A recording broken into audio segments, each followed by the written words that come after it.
Season 1 Gold League. I'm your host, Christian Toma. To my left, as always, is David Williams. Make sure to check us out on Facebook and YouTube, /WGLNA. And don't forget to follow us on Twitter, @WGLNA, where you can check out the question of the day. Which is, and your answer may have changed since, who are your top picks for this season's finals? We've already answered, although may have to reevaluate those answers. Do some We'd math. still like to hear yours, even if you already answered and yours have changed as well. Let us know. Absolutely. Now, up next, match 3, we have Team Rival versus Synrgy. Now, David, going through both these teams seem like both coming off some losses. Who do you think is going to take this first one, and why? Synrgy is the longer standing team. They've Okay. been around pretty much since season 1 in more or less the same format. They're same team they have now. Rival has some people on it who have been in the Go League before, and they've practiced against Elevate quite a bit in the past. But I'd have to go with Synrgy on this one. Okay. I just, from what I've seen so far, they seem to be the better team, but they definitely have more experience. Sure. And then also coming in against Team Rival, which were the Silver. They finished second, I believe, in the Silver League for last season. Like you said, maybe a little less experienced teams. Going against these more experienced teams on our first map, which is going to be Steps. What do you look at going against kind of a higher team? What mistakes do you have to make them make, basically, to take advantage of that going in against a more veteran team? If you can make them underestimate you somehow, that would be advantageous. But while we have a moment, let's check out the rosters. We can detail kind of some of these people who've been around before. On Team Rival, there are like Valkyrie Vewas, World War II Fnatic, and a number of other people as well. Airtie, I believe, who've all been in Gold League prior to that. Synrgy, some of their long-standing players to keep an eye out for. Pub Whisperer, by far. Yeah. Executus, J Smooth. Actually, there's no point in speculating at this point longer. Battle's getting ready to start. Let's get right to it, ladies and gentlemen. Our third match of the night, Team Rival versus Synrgy Gaming on Steps. David, let's take a look at those lineups and what we got for the tanks. Coming out for Team Rival, we have a T32, a Ru-251, 4 T54 lightweights, and a T37, while Synrgy Gaming has a Pershing 5 T54 lightweights and a 5916. Now, coming out from this initial startup, as we see kind of on the side of the attack, tonight it's been favoring the western side. It looks like Synrgy Gaming not going to go and do that, sending all members but Flak over onto this eastern valley. And Team Rival just doing the initial setup. Looks like no tank training coming out for them. They're just going to go for a nice little spread here. Now Flak going over to that western cap. Is he just going to be going there trying to get some information for his team, or do you think there's maybe a bigger plan that Synrgy Gaming has for that member? Honestly, if Synrgy puts all their tanks in the southeast and they see a strong response come from Rival, as in 7 tanks, then they can just put Flak on the cap, and it causes this split situation that nobody wants to be in, where you have to leave a tank or take a tank away and take him out of the fight. But it's a long time until that cap succeeds. I don't really know how much pressure that's going to actually force people in. So far, Rival looks a bit scattered to me, and I don't say this based on their current positions. I say this based on the fact that I saw 3 of them heading west off the start, and as soon as they crossed the berm, they all kind of stopped independently, turned around, and came the other way. So it looked like a call that was reversed or a misunderstanding of some type happened. And again, they're kind of confusing me a little bit with how unresolved they seem about wherever they want to be, where their positions are. A lot of movement there, and that opens you up to all sorts of stuff. I mean, if you're in transit when the enemy team shows up, it's bad for you, really bad. Sure. Now, Synrgy Gaming, though, maybe feeling confident enough to make this. They did spot out only a few members of Team Rival, so they're not sure where they all are, but it seems as if Synrgy Gaming decided to give up on that eastern cap, now pushing all their members to that western, maybe holding moderator back to be a spot out for maybe some sort of flank, unknown one in this center road. We'll see if the positioning goes well for Synrgy Gaming. Looking on the side of Team Rival, normally when we see teams trying to look for these resets, we usually see maybe one more on the defensive side be on the other side of the railroads, but this M26 Pershing, unknown one, just kind of pushing up here, trying to get a little bit of spotting going on. Some blind fire going back and forth. HK now spotted, unknown one spotted as well. A little bit of damage that goes off, not too much in that T-37, and he backs off. And it seems, though, as if Team Rival just bunching up. What do you think we're going to see in these next couple of seconds, or these next couple of minutes come out from this battle? Probably some cap pressure coming out from Synrgy Gaming, trying to lure Team Rival into coming up over the hill. Some pretty standard stuff, honestly. Perhaps a rear flank coming on from Synrgy Gaming. It looks like they actually just left Moderator there, mostly to keep tabs on anything coming around the south to prevent them from being flanked. But it's not as though he cannot contribute to that himself, although he's much more likely just firing across the open field there. No real pressure, not a lot, coming out for Team Rival. Pressure on them, I mean. So they can just keep an even hand here. Don't need to worry too much. Find flag for a reset here in a little bit. But it's hard to predict so far what's going to happen just based off of the information we have at hand. Yeah, it seems Zertai and Swipple down there, kind of toward the southern end of that eastern cap, sitting there spotting out Moderator.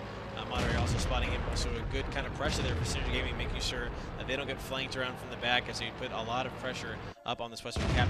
50 seconds now down, not a lot. Synrgy Gaming, I'm sorry, Team Rival still have some time to respond, but Pub Whisperer and Pride in a good position. The T-54, we kind of talked about this before. Whenever, as far as the side of defense, which is Team Rival, try to push up and get that reset, they go ahead and punish them for doing it. It looked as if, though, Flack removed himself from the cap without taking any bit of damage. David, do you think that was on purpose, or was that a mistake? I hope it wasn't on purpose. It would make very little sense for it to be on purpose, unless he, absolutely knew that he was going to get shot staying where he is. But that's a hard prediction to make. And if you are spotted and you're worried about getting shot, driving forward a little bit off the cap isn't going to make it any better. You can stay in the cap, or you can get shot by airtie all the way across the field. That's right. Great shot coming from across the map against Flack in that 59-16, as it does reset the cap, and he does decide just kind of get off of that. It looks, though, from Synrgy Gaming, we are going to have some sort of push. J-Smooth and Ezexius coming down, maybe trying to flank Team Rival here, but again, Rival all set up together. They're all in this valley. HK, the only low member, he is maybe 1 or 2 shots away from going down. Synrgy Gaming, again, abandoning that cap pressure. 2 minutes, just past a 2-minute mark on this first battle of our third match here. Now we're seeing kind of a spread here, a split between both these teams. We have Pub Whisperer, Unknown One, coming down from the top. We have Flack and Pride way back by the base. We have Moderator. Looks like they are trying to find HK here, who doesn't look like he's in the best position. Not sure why he got himself back there, but we'll see if he can do anything. Not looking like he's going to be. He's up on top of the hill there. J-Smooth is going to be the one sent, just kind of a 1v1 there onto that part. But also up top, it looks like we also have a battle going on up here. World War II Fanatic taking a lot of damage, going below half as Flack, Pub Whisperer, and Unknown on the response. Coming back, Pride sitting in the back, though. See if he needs to join his team, and join his team quickly as they are on the attack. World War II Fanatic and that T-32 getting really close to death here. Valkyrie, the Django, Urtai, Swipple now on the move, trying to run around these two tanks. One more shot goes into World War II Fanatic. He just needs one more to go down. The question is, will they pick it up before they respond for themselves? Unknown One, no, getting extremely low. World War II Fanatic gonna pick it up. The Moderator then finding World War II, but Django, a back and forth teeter-totter. A lot is going on. Damage going across the board, back and forth. Pub Whisperer finding a lot. He needs to get out of there, but no, Swipple's gonna pick him up, but they're gonna try to respond with Valkyrie. Moderator gonna be looking for him. Executive with a nice ram, it looks like, but now 4v3 in favor of Team Rival. Executive is not in a pretty position, and it is just him. Versus these four, they're going to surround him, they're going to take him down, and now just J-Smooth and Pride on the side of Synrgy Gaming against 4 members of Team Rival. 27 seconds left. Not looking super good for the attacking team, and I don't think that there is anything that they can do to take this one back. I guess Pride was disconnected, maybe? That's what it looked like. I mean, he was just in there. He's shooting now, but it was just confusing why he didn't join his team. That was kind of confusing all around. I mean, you don't really have too much of a choice to push if somebody's disconnected when you're on offense. But there we go. There we go. Rival right off the bat. So we can check real quick. The stats will tell whether Pride was disconnected. Was I mean, he only fired 5 times and he was in the corner during a whole battle. But overall, I mean, it's pretty obvious to say what went wrong there for Synrgy. Got one player disconnected in the Northwest, and then J-Smooth chasing after HK in the T-37 for a very long time in the Southeast. Yeah, didn't go down quite as fast. I don't really know why the rest of Synrgy advanced during that situation. It would have been smart just to set a quick little trap for HK. Take him only out. got 2 ways to go. Right. Kill him really quickly and then move up as a unit. But having one of your 54 lightweights out of position for that long is no bueno. I mean, you can't come back from a tier 8 deficit like that very easily, let alone 2. I mean, it was crazy. Yeah. I also want to point out again how J-Smooth was J-Smooth. He was being, I'm sorry, Pride. It looked like he was being disconnected for a moment there. I was like, oh, why is he sitting back? If, let's say he wasn't disconnected, let's say he was in the game, is there any reason that he would stay in that position while the rest of his team went to a flank, or is that a clear sign that, yeah, he's out of the game? Obviously, it would have been way better. Actually, the only really way to play that was to send him with the team. You have to have all your tanks if you want. Sure. I mean, So, yeah, leaving him in he the was corner. DC'd. Yeah, he's DC'd. Okay. There's no way he was firing or could fire into those positions from where he was. There's no logical reason why he would ever be there. No, I'm very, very confident in saying that he was disconnected. But overall, still a lot of just strange decisions from Synrgy in that instance where, why are they trying to push up with only 4 people, like we just said, with Smooth out of position there. But it's rough to be on offense with all those things going on at the same time. On defense, maybe you can get by, right? You don't need Pride at defense as much as you need him on offense. But let's see if Synrgy can come back from that. We got a battle starting right now. Yeah, let's see if Pride has connected back into the game, ladies and gentlemen, as we're into our Match 3, Battle 2, Team Rival versus Synrgy Gaming. Team Rival going to be on defense, Synrgy Gaming still on offense. And David, walk us through our lineup. Rival with a T-32, a Ru-251, 4 T-54 lightweights, and a T-37, while Synrgy Gaming a Pershing, a Ru-251, 4 54 lightweights, and a 59-16. Similar lineups, kind of like the Mini 32 in exchange of a 32 and a 59-16 instead of a T-37. Not a lot to figure out their overall intent from those kind of lineups, which is something we've talked about before. A lot of times you can look at the tanks that somebody brings and you have a pretty good idea what they're going to do with them. Steps is a little bit trickier in that aspect, but the Pershing for Zakumi, I'm not sure if that's better than a 32 in this situation. If they're just going to push east and they're not wanting to get any actual rotation out of him, no, he's going middle. All right.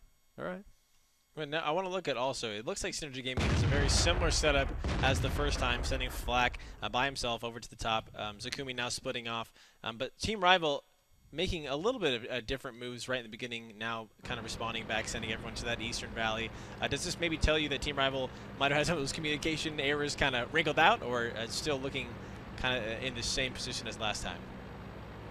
They're roughly in some of the same positions they were in last time, but yeah, I didn't see half their team going one direction and then change it to start out, which is very good. Zakumi very far forward in a Pershing by himself, but it's not a huge risk. It's very reasonable for Rival to be in the northeast the way they are right now. The rest of Synrgy Gaming coming around on the west side. Looks like another attempt at a northwest cap, perhaps. Yeah, hopefully this time, with Pride not disconnecting, it'll work out better for them. Oh, I'm sorry. Wait, no, Pride being on the other side. No, I was right. Yeah, Pride being on this side. It doesn't look like he's in the game, actually. That would make a lot of sense. That makes sense. He is gone. If he hard DC'd, he never came back. I was trying to find him, and I was like, I don't see him in the match at all. Sub in somebody else and keep on playing. Right. Or, maybe he's just having questionable internet right now, flickering on and off. But either way, similar positions as we've seen already. Perhaps we'll get some earlier pressure coming out. Go ahead. I was going to ask you, just kind of keeping on topic of subbing someone in. Being in a team, right, you play with your core groups, how could subbing another member in affect your overall play? Does it really, can it throw people off much if you're so used to playing with your core members, or is that something that teams are pretty fairly used to and can adjust quickly? That really depends on the team. Say, for example, mine, which is more pointed to what you're asking. Hold on 1 second here. We'll see if any of this makes a big difference in the overall action we're seeing right now. 86 seconds. Team Rival now Gonna have to respond, being on defense. Synrgy putting some cap pressure on, now down to 80 seconds. Pub Whisperer in that position we've always talked about, being up on that hill, trying to punish any members who pop up and try to get the reset. It looks like Flack, again, backing off without taking any bit of damage over on the map. We see spread out moderator down there in the south, making sure they don't get flanked. Doesn't look like a flank is developing yet, but again, 90 seconds, not too much pressure there for Rival yet. Synrgy Gaming can just wait, try to get some shots off, try to reset these things. Zakumi in that M26 Pershing, popping up, trying to get some shots. Well, look at some shots being fired to Pub Whisperer also on that hill. Now, David, the question is, how long do you keep moderator there? Do you just keep him there until it seems as if Rival decided to push on you on the north, or maybe do you send him to initiate a fight? Yeah, so until you either see something in the south or they push across north and you need them. But while we have a second, I can answer your previous question. Yeah. Of what it's like. And like I said, it depends on the team. For my team in particular, we pretty much practiced with the same 7 as much as possible, and we did rotate some subs in and out just to keep them fresh. But we were very, very, very set on our starter group once it got positioned. But that was also kind of reflected in our overall pay scheme and a bunch of other things that made it much more better incentives for those same 7 to show up all the time. Other teams practice all of their people a lot more, and there's different schools of thought on it. Some are better than others. Gonna have to nice rub you right coming now. out here. Go ahead. Yeah, 7 seconds now. They put a lot of members. Team Rival put a lot of members on that cap. 4 seconds now. Team Rival, needs to respond to this cap. As Synrgy Gaming now down to 3. They gotta send their members. They gotta send them quick. Executives finding Django as he goes up to try to get the reset. 1 more second. They need to find him. They do. But will it be enough as they have so many members? The points just keep going back and forth. And it looks like Urtai finding Executives, but it's not going to be enough. Looking like Synrgy Gaming gonna pick this one up.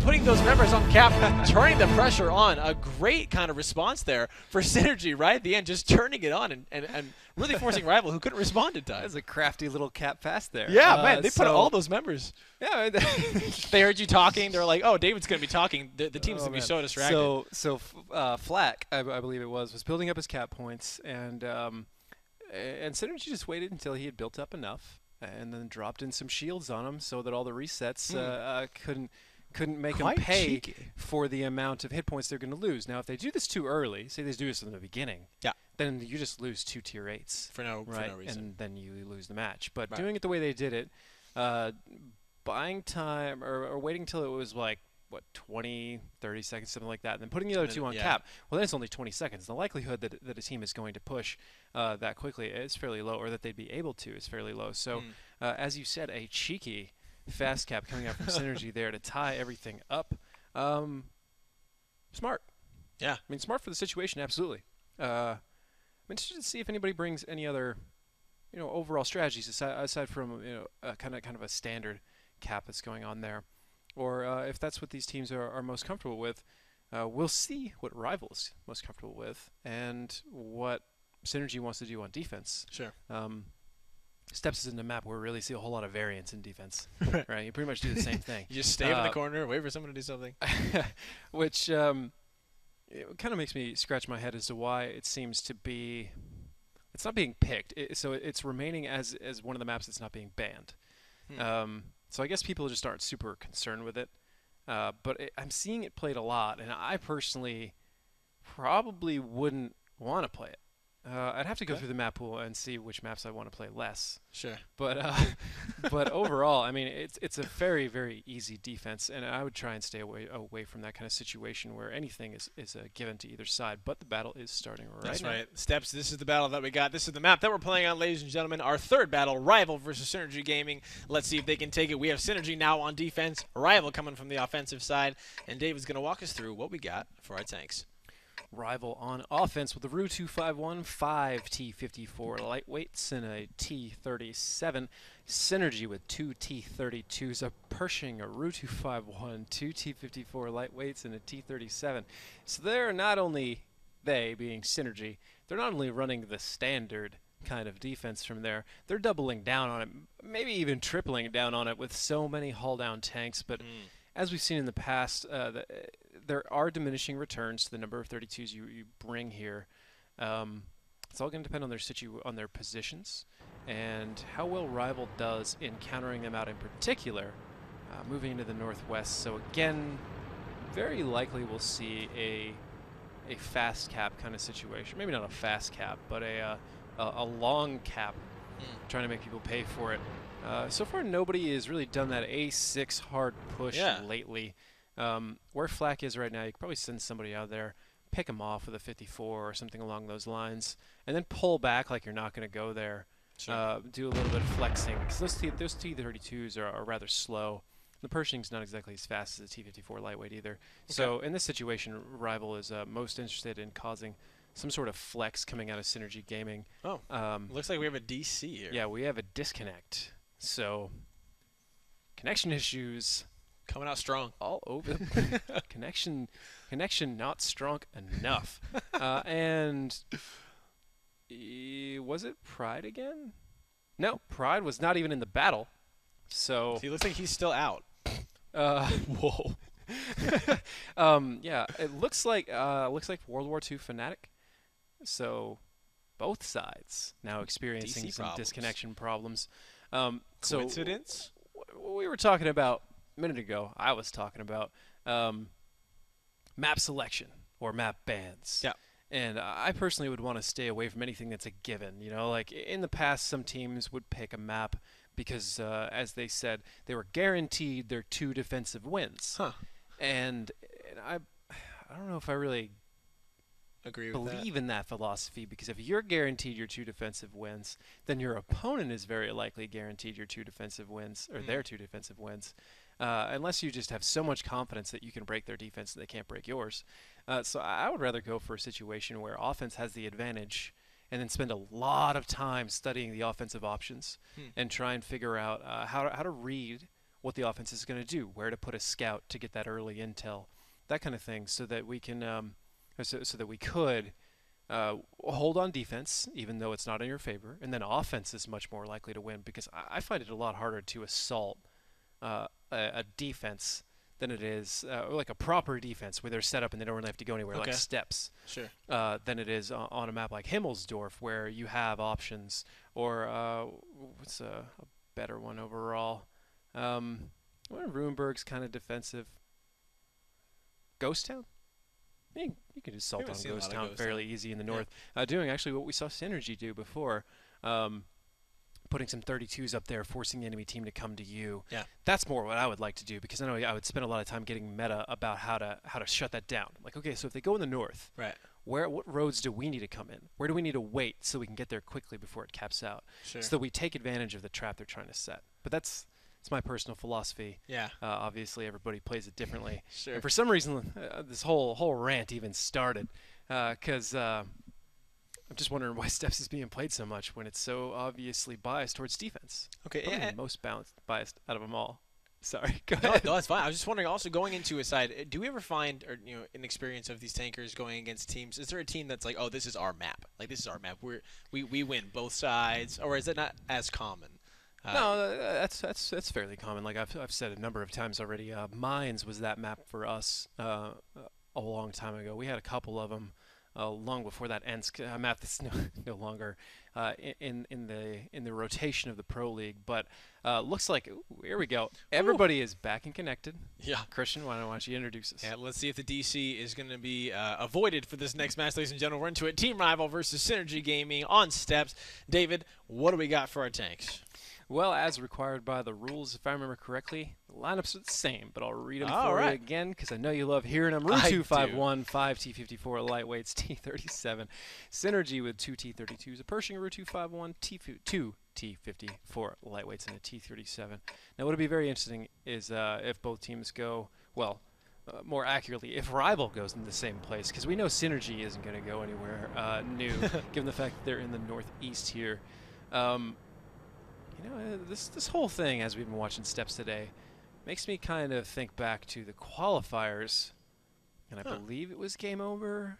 Somebody took several IS-3s, maybe it was 07, and they dumped them across the top. You remember that, over the rail line, sort of like a meta interception. Yeah. And if you were to succeed at that with how many teams are going up there right now, it could be huge. Now, I don't know if I'd want to use IS-3s, considering they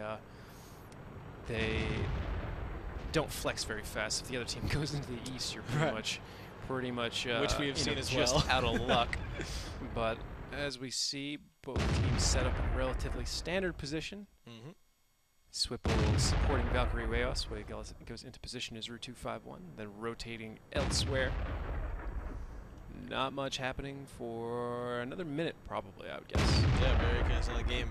Now, also want to talk about how, David, we do see teams going for this Western cap a lot more than the Eastern cap. Is that just because defense, has a better chance at the Eastern cap, or why do we see a lot more teams go for the Western on this map? The Northwestern cap is the better one to assault. Pretty much hands down. The Eastern one has some stuff you can do, but it's not reliable enough to really push in that way, especially against that many T-32s. I would not want to do it at all. So right now, Rival is stuck over here. Perhaps, if somebody sees Synrgy continuously doing this, they can cook up a specific strat or lineup that can handle that kind of thing. Multiple tanks on cap. Yeah. A lot of damage going out. A lot of pressure coming out. 20 seconds now left, but the resets just keep going for Synrgy Gaming. Let's see how much longer they can keep this up. Let's see if Team Rival, this pays off for them. But it looks like they're kind of abandoning it. World War II Fnatic heading on up there now. 16 seconds remain, though, on the cap as 2 tanks are on it for Team Rival. Synrgy Gaming need to go find these resets, and they need to find them quickly as the clock is counting down. Only 10 seconds remaining. Executives, unknown one, Zakumi, Flak in that T-37. Looks like he's going to be the one to do it, but they did get an actually. He gets a little bit of damage as he's coming through. 235, 279. He's dropping below half. He needs to gather quick. Anubis looks like he's trying to get one more shot off of him. Doesn't quite get it, but J-Smooth finding HK in that T-37 over on the cap. Swipple responding by taking out Flak. 1-for-1 exchanges going back for both of these teams now. The cap pressure has been neutralized on the side. Synrgy Gaming now have a room to breathe again. A good defense coming up for Synrgy right there. So as we've seen it a number of times here, this is getting to a situation where teams that expect to have this happen to them may start bringing an artillery would be I don't know. On defense, I feel like on defense it's too much of a risk. It's vulnerable to just a 7-tank push, because artillery up that close doesn't perform as well. Ooh, unknown one taking a lot of damage. Absolutely. He's going dropped completely, extremely low here, but 20 seconds remain on that cap. The reset is coming through now. J-Smooth getting a little bit of crossfire, taking 478 points of damage. Unknown one getting a good reset, and now the cap pressure is off as the Django needs to back out of there in that T-54. Lightweight. He's getting a lot of more damage push on him. And over here on the side, we have Moderator and Pup Whisperer going against Anubis and Swipple, and the team coming in from Synrgy Gaming, trying to back them up. J-Smooth looks like he's going to turn his turret, and now helping. What looks seems to be a bad positioning here for Team Rival, Anubis and Swipple, but they're going to respond. Coming over the top, Jacob getting a beautiful kill on the Pup Whisperer. Exactly going to respond again, 1-for-1, back and forth. The Django getting low. He will be probably the next target as Moderator getting extremely low as well. Urtai coming around the corner, trying to get J-Smooth, finding the Django. Anubis finding Moderator again, back and forth, 1-for-1 going exchange, getting extremely low. World War II Fnatic will drop to J-Smooth, and now a little bit of a lead, but Urtai again picking it up. This is going in favor of neither team, or in favor of both. Rival having about now 700 points of damage, but Valkyrie getting a huge chunk, taking off one more shot. The unknown one gonna pick him up from behind if he can get his shot off. Let's see if he does. He will not. Zakumi will find him, and now they're gonna try to respond with Executive. Urtai probably gonna pick this one up in the team. No, Anubis is the one who finds him, and now a 2-for-2. Anubis, Urtai. Anubis extremely low, but unknown one and Zakumi also really low for gaming. 500 points of HP in favor of Rival. They need to find some picks. Anubis getting out of there, gonna reposition. Zakumi finding a little bit behind a rock. 2 minutes remain. Let's see what Team Rival can do to try to take this one from Synrgy Gaming here. That's a tricky call. Perhaps maintaining the aggression would have been the best answer there if they knew exactly what kind of hit points Zakumi and Unknown One were at. However, they do have enhanced mobility in comparison to their heavier counterparts. Heading over to the east is not a bad decision whatsoever. They need to get on the same page, though, and head over there together. More likely than not, Anubis is a little bit of a risk, and you can't really babysit him with Airtie so much, given the position that he's in. However, they're separating. They are separating, and I don't know what the plan is there. Here we go. This is what I was expecting. Airtie right now getting some shots off on Zakumi. Oh, and Unknown One. Finding Unknown One. A beautiful shot as he tries to make his way over the railroad. It is now a 2-on-1. Airtie and Zakumi going at it, and Anubis still way in the back. Not going to be a factor as of yet. 58 seconds remains. Zakumi really having nowhere to run. Airtie is just going to run right in. He misses his first shot. Airtie, let's see if he can make the second one. No, he's going to go for it straight on in. Zakumi getting another shot off on Airtie. Airtie going, try to get on the side.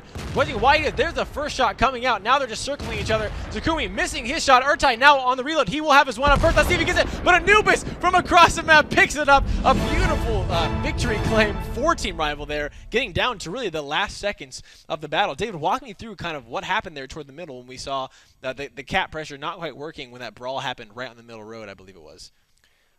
There's obviously some isolations and a large brawl that came out there. We can go into stats to discuss a little bit more what happened in just raw numbers. Near the end is probably the best thing I can discuss in actual strategy. But Valkyrie Vewas, 21 shots, 13 hits, 10 penetrations with his Ru-251. That's quite a bit of damage for that. Executus on the other side with nearly 2,000 damage. Unknown One worth mentioning. Anubis and Airtie. Airtie definitely worth mentioning with that strong performance there at the end. But overall, I mean, that's really it. All there is to discuss on the stats side of things. But overall, like you said, a large brawl coming out in the middle. There's a number of ways that Rival could have played that at the end, and I think they touched on one of the better ones, and it was almost the best one. I think pushing directly at the 32s could have worked. I'm in no way advocating it. It could also have horrendously backfired.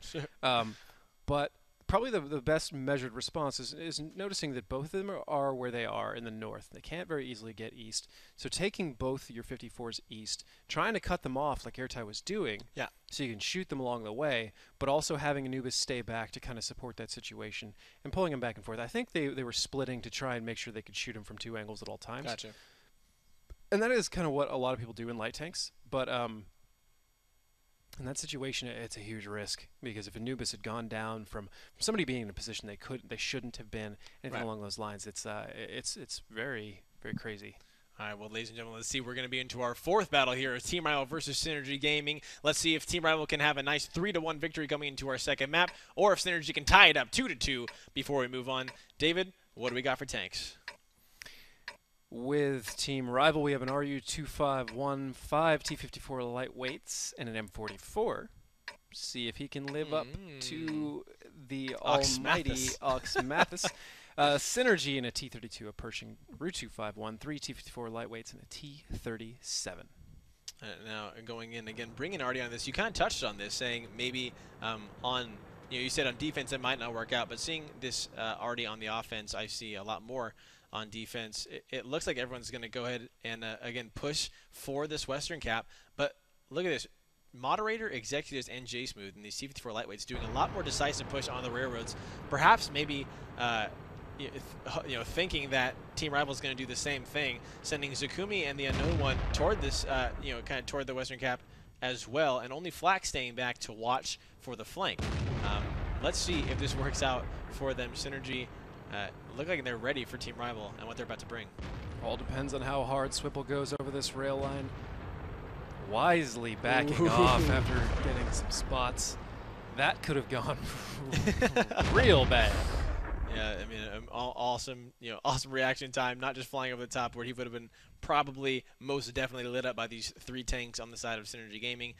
Now, though, knowing that Team Rival has those members there, Airtie getting a shot, looks like nothing has been connected. A little bit of spots coming out of both sides, but David, knowing that both of these, I hear an Artie shot. Let's see if anyone thinks it's going to connect. I don't think it is. Moderator, though, getting a lot of damage as the Team Rival deciding to push up with these 4 members of their tanks going in against Executives, trying to find some stuff. Moderator needs to find cover. Sumo finding him, picking up an early pickup now for the side of Team Rival. Let's see if Synrgy Gaming can respond to this. Executives getting a lot of damage too. They're going to find this overmatch, and they're going to take it. Swivel going around behind Executives, who's getting extremely low. One more shot, and he should go down there. Swivel, there it is, picking it up. 2 tanks now falling for the side of Synrgy Gaming. Team Rival just pushing this lead they have over on the side. Swivel now looking for J Smooth. Let's see who's going to pick this one up. HK will be the one there. Unknown one trying to battle it off. But Swivel finding another kill. They are dropping like flies, they being Synrgy Gaming, and now Team Rival just going to go ahead and push against the only 3 remaining members of Synrgy,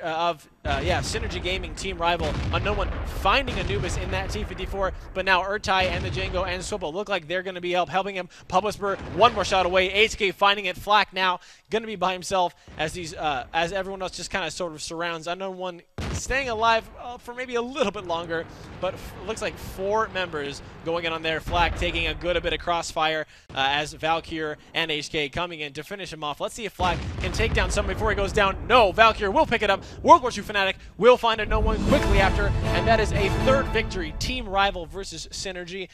David, walk me through what happened there. It looked like it could have gone bad for Swivel in the beginning. Wisely, he backed off, but then they just took all 4 and pushed extremely strong against Refuse there. Against Synrgy, sorry. The gamble that Synrgy is playing there is that they can get an early isolation and an early pick. But it kind of works the other way around. When you put that many tanks forward, you don't withdraw after it fails, or you don't have enough there to support them. What Rival was doing was broadcasted by the M44, so you automatically kind of know they're going to go in the northwest. Sure. It's a better angle to be firing into the east. Although it kind of works from the southeast, it's just overall better to do it from the northwest. Okay. Though I'd love to see a team actually work it from the southeast successfully. That'd be fun. I would hate to see them work it and it fail. Mathis? Yeah, Ox Mathis. Yeah, maybe you just drive it straight in and tank destroy people. So Swipple and Rival and the rest of them, they saw the trap that was laid. Yeah. They kind of took some time, looked at the intel they had in hand, and they realized, well, we have an isolation we can take. Yeah. So let's take it. Let's go in there. The first volley of shots coming out for Synrgy was largely ineffective. The T-32 fairly spread away from everybody else, and Rival just exploiting that to take a 3-1 lead. I mean, not a whole lot of details or rocket science there, just a good call, a good amount of intel, and a good decision. Now, coming out from Synrgy Gaming, like we said, when they tried to cap, they're getting up over the railroads. They saw Sobel coming over. It, like you said, it failed. Would you say the smartest thing there in that was just to back out and say, all right, we tried to trap them, we didn't, let's get out of there? Or is that kind of risk in and of itself? Because once they get over on top of that rail, they're now at a higher elevation and a better spot to get shot from the enemy. They'll take damage on the way out. The way a lot of teams do that is they actually push across the north side pretty far.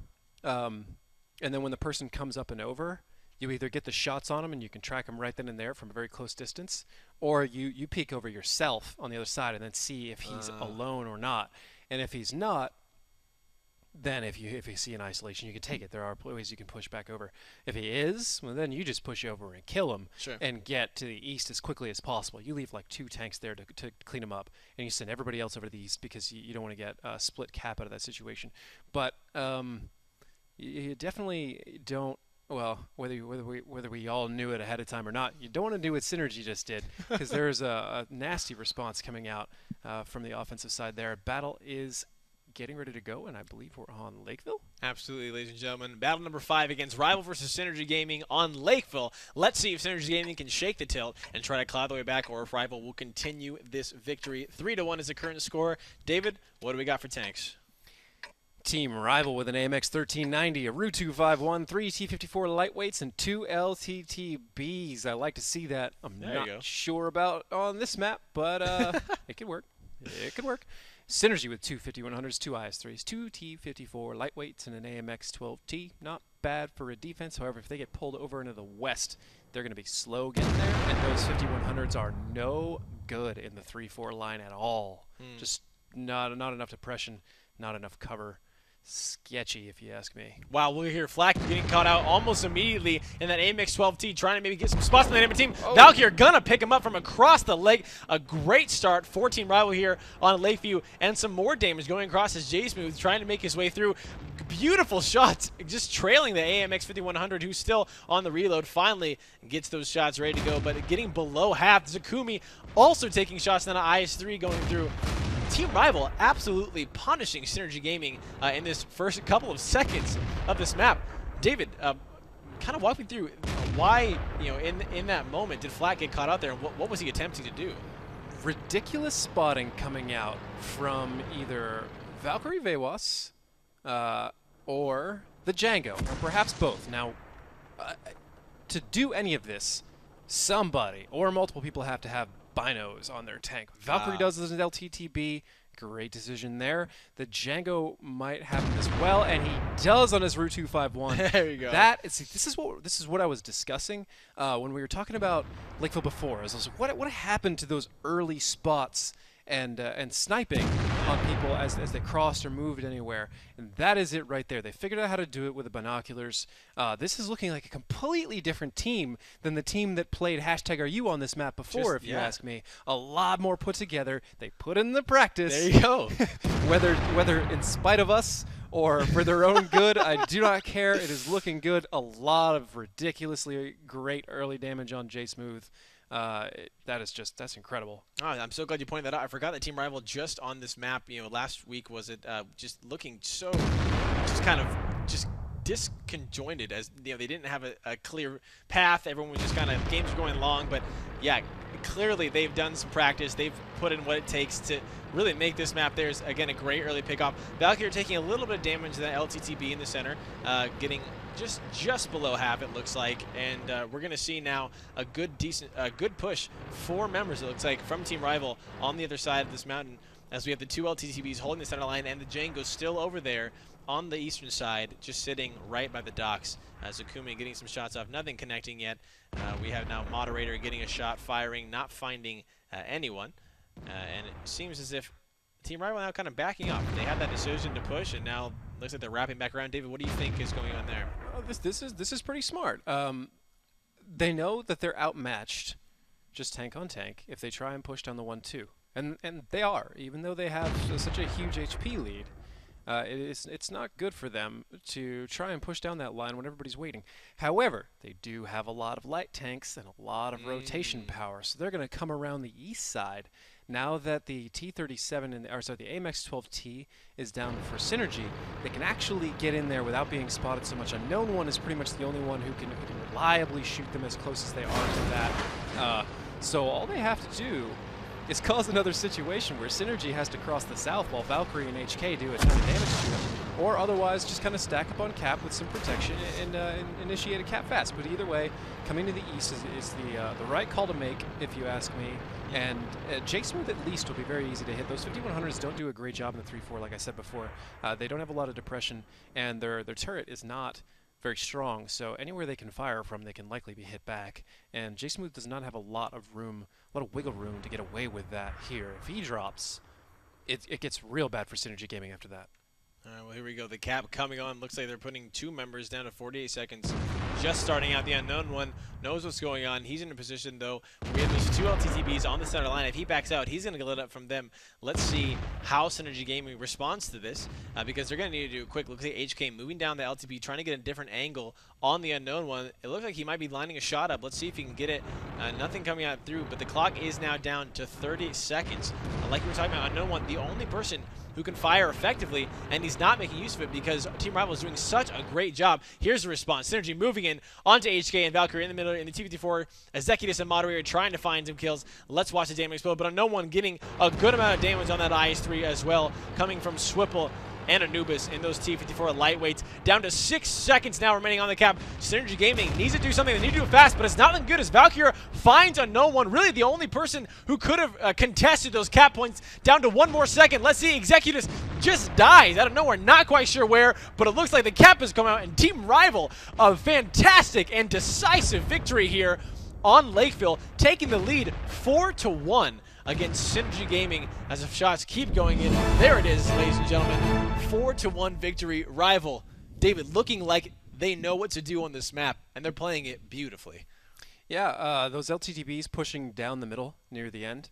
So a lot of people may look at that and think it's questionable. They're very easy to kill. That's fine. I mean, they're in a position where they can fire on the backside of anything that crosses, and they're a threat. They're so close they can peek around the corner and shoot tanks that are just trying to line up there. They can do proxy spotting, and anything that pushes after them is going to be wide in the open. Sure. So it's a very good situation to be in general. Executus dropped into the water. Oh, that's what happened. So whether there's a little bit of lag or something that happened there, he went for a swim. Yeah. And the T-54 lightweight is not an aquatic vehicle, so it didn't work out. 0 damage for him. Let's pop in his stats really quickly, and we'll see who really did all that shooting in the beginning of the match. Valkyrie Vewas, 14 shots, 7 hits, 7 pens with his LTTB. A great little gun, that one. And ripping out about 1,100 damage. It's not bad at all. The other real damage carry out of this whole situation is Anubis. 9 shots, 7 hits, 6 penetrations. Altogether, more than enough. One stat that does not get a whole lot of love, if you ask me, is down there at the bottom. And Anubis has some. Distance traveled, 3. Which I believe is 3 kilometers in this instant. But yeah, 3 what, right? Yeah, I believe it is 3 feet. It is in kilometers. But either way, that's a lot. Once you get up to that high, that's a lot. And that typically means you're doing a lot of rotating, a lot of scouting, a lot of something, and having that stat get up there when you're in a light tank or you're in a match like this usually signals some fairly good things most of the time. Now, it could signal that you're driving around a lot and nobody has any clue what to do, and you're just looking for an in. But a lot of the times it means that there was a strong rotation that came out at some point. Okay. And that's what they had to do. It was an overall great strategic choice by whoever their battle caller is or as a team, and very, very good opener, if you ask me. Those original spots were huge. 2 sets of binos deployed. A lot of damage went out. Would have been nice to see one of the 5100s that was crossing get tracked like J Smooth. You track him in the open, and it's rip. He's over. He's dead. But as it was, more than enough to scare Synrgy and get up to a 4-1 lead. Yeah, now going in again on this Lakeville map, we just had Synrgy coming off of a timeout, which is again very wise to take that in this moment. One more for Team Rival, and they're going to be out for the night. But Team Rival doing a great job, kind of putting the pressure, saying, "Hey, welcome to Lakeville. We struggled at first, but now this is our map." I'm excited to see how Synrgy is going to respond to this, if at all. We're getting ready to go into this next game, ladies and gentlemen. One more match for Team Rival, and they'll take it on Lakeville. Let's see if Synrgy can shake this tilt once again, try to respond to what just happened to them, and come on back. David, walk us through what do we got for tanks. Balance this tilt, perhaps? I'm not sure. I kind of want to play with that phrase, but let's not get distracted. Team Rival AMX 1390, Route 2513, T-54 lightweights, and 2 LTTBs, which did prove to be quite effective. And on this map, that speed and that little gun can add up to a lot, but we'll see as the meta pans out. Synrgy with a 110, 150, 100, an IS-3, 3 T-54 lightweights, and a 12T. A little bit different lineup than they brought before. I'm excited to see what Rival does this time, as they are demonstrating a superior understanding and control over Lakeville than what we've seen in the past. Yeah, it looks like Synrgy Gaming now going for something completely different. Going to go ahead and block up into the city. Might have a city fight. HK getting spotted. He's retreating.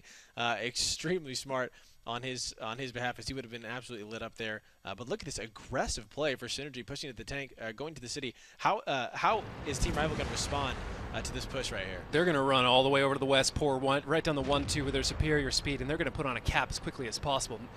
No breaks here, no hesitation. If you want to win this match, get out of there fast. Synrgy overplayed quite a bit right here. They have to get moving backwards right now, or they are in serious trouble. No real connections with Valkyrie Vewas. The significant difference between when High Voltage lost on this in a similar situation, and now just so much speed on Team Rival. They started off with what we were talking about before, that early scout run through the town. Wisely, as soon as they got lit, they saw it coming.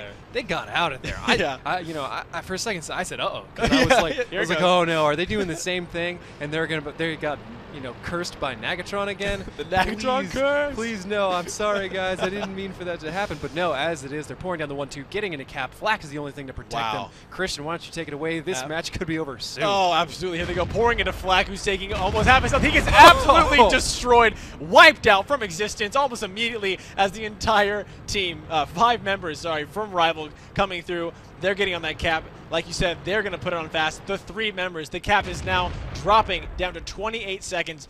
Synrgy needs to respond, and they need to do it quickly. They're sending Pub Whisper in that T-54, who is the quickest tank smartly as far as moderator and Executus over there. 20 seconds down, but the Django and Valkyr, let's see if they can put damage on to the side of Synrgy Gaming as they're trying to come across, getting some good picks down there. A little bit of damage coming onto J Smooth in that AMX 5100, but now we're down to 11 seconds. Executus missing the shots. Finally a shot coming in, getting the reset, which is going to help him out just a little bit, but it's still down to 10 seconds. Executus getting picked off by Anubis, and now they're turning to Pub Whisperer, who deals 412, 654 points of damage down below half. Moderator also taking damage from the side, getting a good reset, which was needed, but the health deficit is continuing to grow and not looking good for Synrgy Gaming. 9 seconds left. Unknown One finally making him in that 110, looking up to the side of the Django in that RU-251, who's going down. 5 more seconds. Moderator just together. No, Swoople's going to pick him up. 2 more seconds left. The reset coming through just in time, but again, it seems like they're just going to postpone what is an inevitable win for the side of Team Rival. 4 more seconds. Everyone rushing in. The tanks not looking so healthy. Rival doing a great job in controlling this map, taking Zukumi. Zukumi finding the Django in that RU-251, but Urtai going down. The cap has reached 0. Ladies and gentlemen, Team Rival picking up a 5th and final victory against Team Synrgy on Lakeville. David, Team Rival now making us eat our words from that first match you watched them at Lakeville. Absolutely owning this, reacting beautifully to that initial push. Eat our words. I'm not sure if we ate our words there so much as we were proven right. The first time they came around, they clearly hadn't practiced enough, because this time they put in the practice, okay, and it was a whole different sure, match. We'll spin it that way. They played that. Yeah. They played that match better than High Voltage did. Like, as you saw, sure. When they came into cap, they only put 3 on. And they left the other 2 T-54s down there in the southeast to protect them and to rip out that damage on everything coming across. Fortunately for them, they still had 2 tanks in the middle surviving to do damage as everybody crossed. That's a much better way of doing things. That's how you have to do it, and they just dominated Synrgy as they trickled back. GG, 5-1 Rival putting themselves on the map coming out of Silver League. Showing that these... That's impressive stuff. Showing that these underdogs really are ready to play with the veterans of these team in this Gold League. Again, just watching the reactions of both of them responding. Synrgy, like we're saying, just picking up 1. Congratulations to Team Rival for that amazing victory. Well, ladies and gentlemen, that ends our 3rd match. Coming up, our 4th and final match of the night, Maple Freedom versus 07. Don't go anywhere. We'll be right back.